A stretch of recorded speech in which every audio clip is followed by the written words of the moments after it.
Right guys, welcome back for a frightful Friday. We've got a lot to talk about today, so let's just jump straight in. So Brits have now been told when the next Armageddon Alert system will take place again.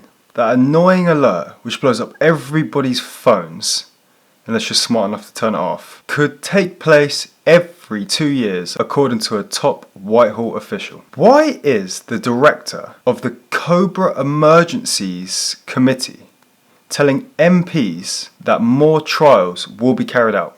What are they expecting? What are they not telling us? There has to be foreseen reasons behind this. That's classified. Could it be to do with this? UK's terror threat is rising once again as it's revealed that 39 failed attacks have been launched since 2018. These are attacks on MPs, landmarks, even pride events, and 75% of the MI5's time is actually spent on this. So with 8 Islamic attacks foiled every single year, how long will it be until one slips through the net? And no, before anybody calls me an Islamophobe or anything along those lines, I am not. I live in a very diverse city, I've got many Muslim friends, and a lot of them I know are the most genuine, nicest people you will ever meet. And even they are completely sick about what's going on in their community. But these are scary statistics, and with more asylum seekers illegally arriving every single day, how many Trojan horses are sitting amongst them?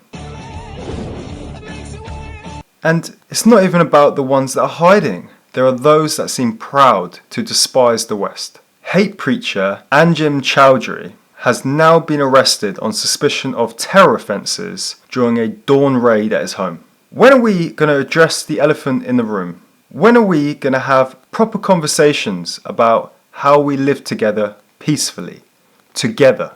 The media creates this huge divide, this stirring pot, and on both sides. I watched a movie the other night called Profile. Go check it out if you haven't seen it. It's a true story. These extremist recruiters are so good at what they do, they can even recruit reporters who are doing stories on them about extremist recruitment. It's scary. We need to put aside our differences and work together. A drunk Muslim woman who brawled at a bowling alley and called police fucking whites now avoids a sobriety tag after telling the courts that her faith is now stronger since the fight and that the device would hinder her preparation for Friday prayer. 3 questions. 1. Why no jail time for this? This is racism and assault on a police officer. 2. Why is she drinking? I thought alcohol was banned in Islam. And 3. Why do we let people use their religion as a get-out-of-free punishment card?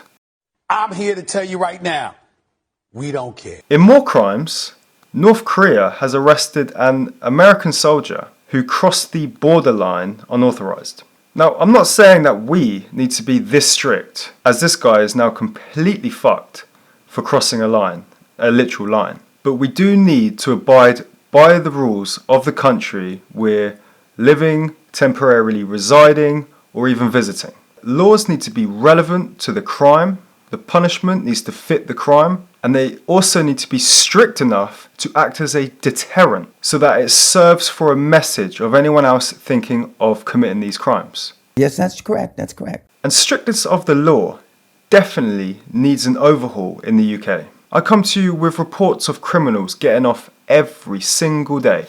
As I keep saying, crime pays, and it pays well. Just take a look at these next few stories. A woman stole £1 million from her employer and then gave it to a man that didn't even exist. This woman isn't dumb. She was a police officer back in her home country of Malaysia. I guess our country is helping people lose brain cells or increasing their art of not giving a fuck. She got 2 years for this. So out in 1 for stealing £1 million. If she wasn't so naive to send it to someone that didn't even exist, that would have been one hell of a payday. Again, £1 million for 1 year. I'm real. And another one. A mum of 5 stole £10,000 from a friend who was injured in a car accident. She was supposed to be helping this man with his washing, his cleaning, and doing his weekly shop. Instead, she abused the trust. 4 months later and 229 transactions later, and all she gets is a 20-month prison sentence. Suspended. What in the frauding hell is happening?